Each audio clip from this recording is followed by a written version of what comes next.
Nyuwun seru. Kenapa ora wangun? Mi, karena Afif seorang Gus, putra ulama terpandang. Umi, ini perjuangan Afif melawan kesombongan diri. Ini usaha Afif mengobati penyakit dalam diri Afif. Bukankah di surat itu sudah Afif sampaikan bahwa Afif pergi untuk memperbaiki diri seperti Imam Asy-Syibli? Abah mohon ceritakan tentang Imam Asy-Syibli. Tolong, Abah. Umimu tahu tentang cerita itu. Lirih Kiai Sobron. Air mata Bu Nyai keluar lagi. Anaknya ternyata tidak main-main, ia menempuh cara ulama besar itu dalam menempa batinnya. Imam Syibli adalah salah satu murid kesayangan Imam Junaid al-Baghdadi, seorang ulama sufi terkemuka dari Baghdad.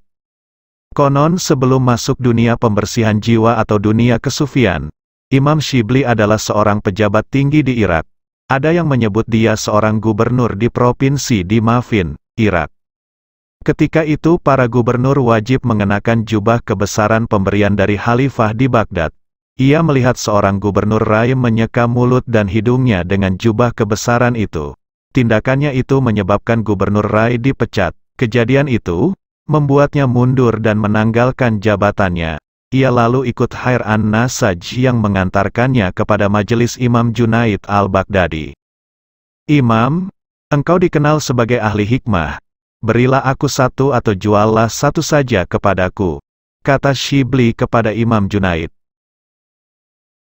Engkau takkan mampu membayarnya, jika aku jual kepadamu. Namun jika aku memberikannya cuma-cuma kepadamu, engkau takkan menyadari nilainya karena mendapatkannya dengan begitu mudah. Lakukanlah apa yang telah aku lakukan. Benamkanlah dulu kepalamu di lautan. Dan jika engkau mengunggu dengan sabar niscaya engkau akan mendapatkan mutiaramu. Begitulah cara Imam Junaid membimbing murid-muridnya. Syibli digembleng untuk merasa sendiri bersama Tuhan di tengah keramaian. Tahun pertama ia berjualan belerang. Ternyata jualannya laris, sehingga dirinya tetap masyhur. Ia lalu pindah menjadi pengemis yang bambung di Baghdad. Namun ia merasa, masih ada sisa-sisa ego keakuannya. Ia pulang ke Dimafin tempat ia pernah menjadi gubernur. Ia datangi semua rumah, terutama yang pernah ia zalimi, untuk minta maaf. Namun ia merasa masih ada satu orang yang pernah ia zalimi dan ia tidak menemukan keberadaannya untuk minta maaf. Ia tidak bisa tenang jiwanya. Ia banyak sedekah, tapi tidak juga tenang. Ia banyak ibadah tapi tidak juga tenang. Hal itu ia lalu selama 4 tahun. Ia lalu kembali ke Baghdad dan mengadukan hal itu kepada gurunya, Imam Junaid al-Baghdadi. Masih ada sisa-sisa kesombongan dan keangkuhan dalam dirimu. Mengemislah setahun lagi, jawab Imam Junaid. Ia patuhi sepenuhnya perintah sang guru. Ia mengemis, bukan untuk dirinya. Semua hasilnya ia serahkan kepada gurunya. Lalu gurunya menyedekahkan semuanya untuk kaum miskin. Setelah setahun berlalu, sesuatu yang ditunggu-tunggu terjadi. Bagaimana engkau memandang dirimu sekarang? Tanya Imam Junaid. Aku melihat diriku sebagai makhluknya paling hina. Sejak itu ia dianggap sebagai sahabat Imam Junaid al-Baghdadi. Perilaku Imam Syibli sering dianggap aneh, namun mengandung pelajaran sangat berharga. Ia pernah membagikan permen kepada anak-anak yang mau menyebut nama Allah, juga memberikan dirham dan dinar kepada siapapun yang melakukannya. Setiap hari ia lakukan, namun tiba-tiba ia melakukan tindakan yang membuat geger masyarakat. Ia menghunus pedang dan berkata, siapa saja yang menyebut nama Allah, akan kutebas kepalanya dengan pedang ini. Seseorang bertanya, sebelumnya engkau biasa memberikan permen dan emas. Namun mengapa sekarang engkau mengancam dengan pedang? Beliau menjawab, sebelum ini kukira mereka menyebut namanya dengan berdasarkan pengalaman dan pengetahuan hakiki. Kini aku sadar bahwa mereka melakukannya tanpa perhatian dan hanya sekadar kebiasaan. Aku tak dapat membiarkan lidah-lidah kotor menyebut namanya. Ia melihat setelah tiap hari menerima permen usai menyebut nama Allah, banyak orang menyebut nama Allah karena sebutir permen, berarti itu sangat merendahkan Allah. Nama Allah harganya tidak lebih dari sebutir permen, itulah yang menyebabkannya menghunus pedang. Umi tahu karepmu, tapi Umi perintahkan kamu pulang. Anakku, ada banyak jalan mendekatkan diri kepada Allah, kata Bunyai sambil memandang lekat-lekat wajah Afif. Umi, Afif tidak mungkin membantah perintah Umi. Afif tidak mau nasibnya seperti Juraij yang tidak menyahut ketika dipanggil ibunya saat ibadah. Yang ingin Afif tanyakan, saat ini ibaratnya Afif sedang khusyuk salat, Afif baru rakaat pertama mau ke rakaat kedua. Apakah Umi tega membatalkan salat Afif? Afif belum pernah merasakan salat sekusyuk ini. Apakah Umi rela Afif membatalkan salat?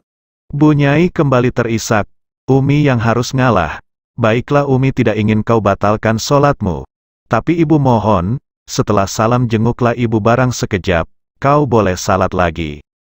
Afif memeluk ibunya sambil mengucapkan terima kasih. Tanpa rida Umi, semua perjalanan Afif akan sia-sia. Afif tidak mencari apa-apa kecuali merasakan nikmatnya dekat dengannya. Afif janji, Ramadan yang akan datang Afif akan pulang dan ngaji sama Abah di pesantren. Sekali lagi ngaji, bukan mengajar ngaji. Sebelum berpisah Bunyai mengulurkan uang 1 juta untuk Afif dan memaksa putra itu untuk menerimanya. 2 hari menjelang Ramadan, Afif benar-benar pulang dan mengaji kitab Tanwirul Qulub pada abahnya. Yang aneh, selama 1 bulan penuh Afif hanya mau tidur di masjid pesantren.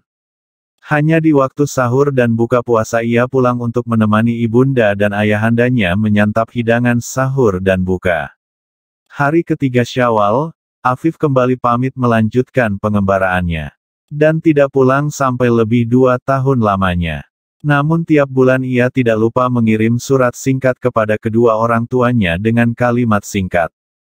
Alhamdulillah, Afif sehat dalam penjagaan Allah. Mohon doa dan rida, Afifuddin.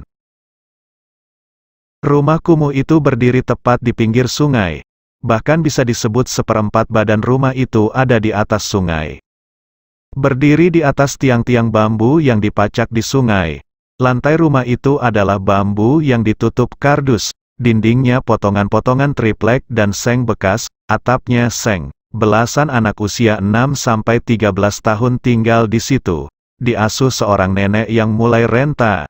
Beruntung bahwa nenek itu orang baik, sehingga anak-anak itu cukup santun dibanding anak jalanan pada umumnya.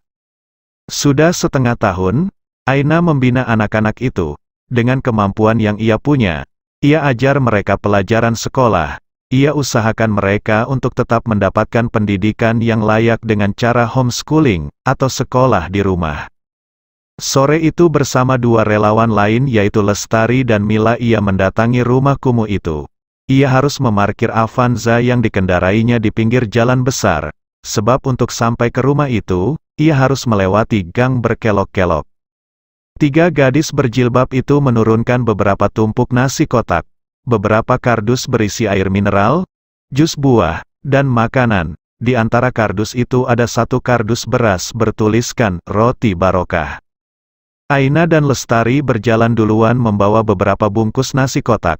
Sementara Mila menunggu di dekat mobil. Tak lama kemudian anak-anak datang untuk mengangkut semua barang. Wajah mereka tampak bersukacita.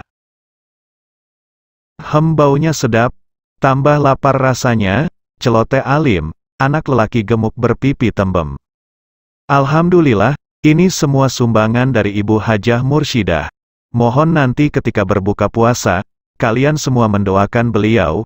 Jangan lupa juga, doakan orang tua kalian, baik yang sudah tidak ada ataupun yang masih ada. Tapi kalian tidak tahu di mana mereka, jelas Aina. Apakah kita akan mengaji, Mbak Aina? Tanya Lindri, anak berpipi lesung. Aina melihat jam tangannya, 15 menit lagi maghrib. Ngajinya nanti saja setelah buka puasa dan salat maghrib. Ngaji sampai Isya, anak laki-laki ngaji sama Mbak Aina. Yang perempuan sama Mbak Lestari dan Mbak Mila. Oh ya, ada yang ingin kakak sampaikan untuk kalian sebuah kabar gembira. Apa itu, Mbak? Tanya Santi. Alhamdulillah, Seperti yang pernah Mbak sampaikan sebulan yang lalu bahwa Mbak sedang berusaha cari rumah yang layak. Dengan izin Allah dan dengan bantuan dari banyak orang-orang, para dermawan, juga pemerintah tentunya. Mbak dan teman-teman Mbak sudah menemukan rumah yang layak untuk kalian. Sekarang sedang dibenahi dan dicat ulang. Insya Allah, 4 hari lagi kalian akan Mbak bawa tinggal di sana.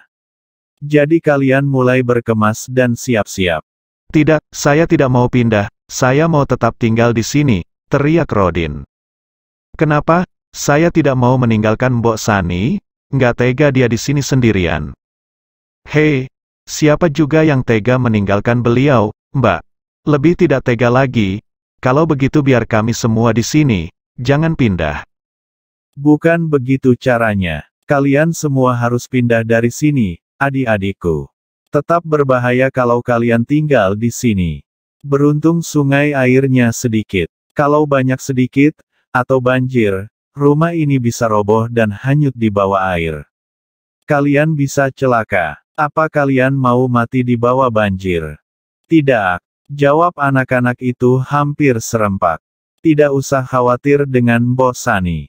Dia juga akan Mbak ajak pindah, tetap serumah dengan kalian. Asyik. Hanya masalahnya, sudah 2 kali Mbak ajak, dia tidak mau pindah. Jadi tugas kalian untuk membujuk Mbok Sani, iya. Yang pinter bujuk itu, si Lindri, Mbak. Sahut Rodin.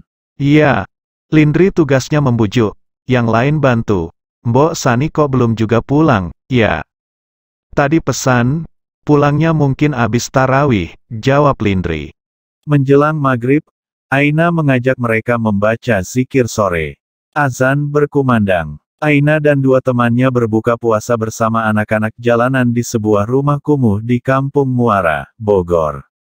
Anak-anak itu begitu lahap menyantap ayam bakar yang masih terasa hangat. Usai salat maghrib, di rumah kumuh dengan penerangan minimal itu riuh oleh bacaan anak-anak mengeja Al-Quran. 5 menit menjelang Isya, Aina dan 2 gadis itu membimbing mereka ke masjid.